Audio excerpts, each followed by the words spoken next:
Welcome to పప్పాజీస్ kitchen. ఈరోజు నేను మీకు చూపించబోతున్నది బోటీ ఫ్రై ఆర్ కర్రీ అనమాట. వేడి నీళ్ళు బాగా మరిగే వేడి నీళ్ళల్లో ఒక 1/2 kg తీసుకున్నాను నేను మేక బోటీ. అది బాగా మరిగే నీళ్ళల్లో ఒక 2-3 times బాగా క్లీన్ చేసుకోవాలి. మరుగుతున్న నీళ్ళల్లో వేసేసి బాగా క్లీన్ చేయాలి 2-3 times.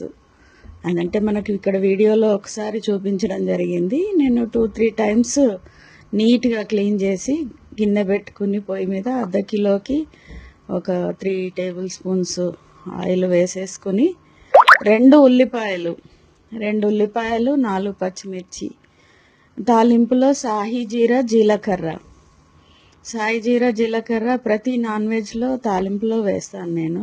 మంచి వాసన వస్తుంది. చిట్లుతుంటే జీలకర్ర, సాయి జీరా వేగుతుంటే మంచి వాసన వస్తుంది. కర్రీకి కూడా మంచి ఫ్లేవర్ ఇస్తుంది. ఉల్లిపాయలు పచ్చిమిర్చి వేసి మంచిగా వేగిన తర్వాత బాగా వేగించుకోవాలి. పచ్చిమిర్చి వేగడంలోనే కర్రీ టేస్ట్ మనకు తెలుస్తుంది.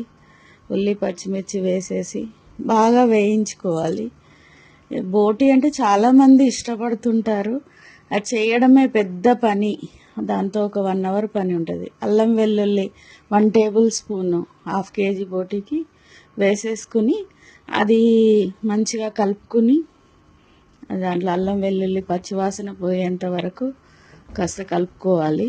తాలింపులో బాగా వేయించుకున్న తర్వాత మళ్ళీ ఈ కడిగి సిద్ధంగా ఉంచుకున్న బోటీని అందులో వేసేయడం అన్నమాట. వేసేసుకుని పసుపు బోటీ వేసి కాస్త కలుపుకోవాలి. కలిపిన తర్వాత పసుపు వేయాలి. పసుపు మనం ఇది బోటీ వేసేసి కలపగానే పసుపు వేయాలి. నేనేం చేస్తానంటే కుక్కర్లో పెట్టేస్తాను. సో ముందే తాలింపుకి వేసేసి పసుపు, ఉప్పు, కారం, జీలకర్ర పొడి, ధనియాల పొడి, గరం మసాలా, కొత్తిమీర కూడా నేను నాన్ వెజ్లో ఉడికేటప్పుడు వేస్తాను, మళ్ళీ దించిన తర్వాత వేస్తాను. పసుపు, ఉప్పు, కారం, గరం మసాలా, జీరా పౌడరు అన్నీ వేసేసి కుక్కర్లో పెట్టేసి ఒక 20 నిమిషాలు ఉంచుతాను. బోటీ మెత్తగా ఉడకపోతే చాలా ఇబ్బంది అవుతుంది. అందుకని కారం కూడా 1 spoon తక్కువగా వేస్తాను. కారాలు మసాలాలు చాలా తక్కువ ఉంటాయి నాన్ వెజ్ అయినా కూడా. నేను వండే వంటల్లో చాలా తక్కువ వేస్తాను.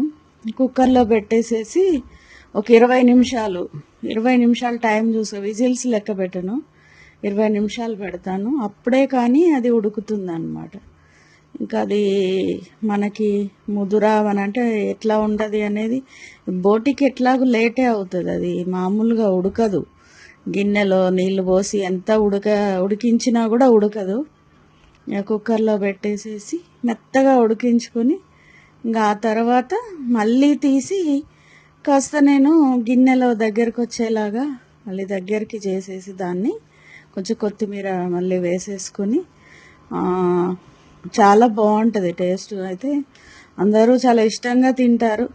ఇక వండడం వల్ల వండిన వాళ్ళకి పెద్దగా తినాలని అనిపించదు.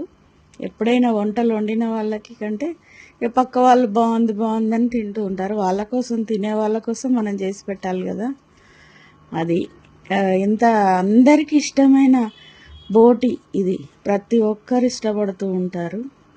కొందరు తినరు, కొందరు బోటీ అనేది తినరు. అంటే వాళ్ళకు వండే పద్ధతిగా వండి పెట్టేవాళ్ళు లేక కూడా సరిగ్గా తినరు అనమాట.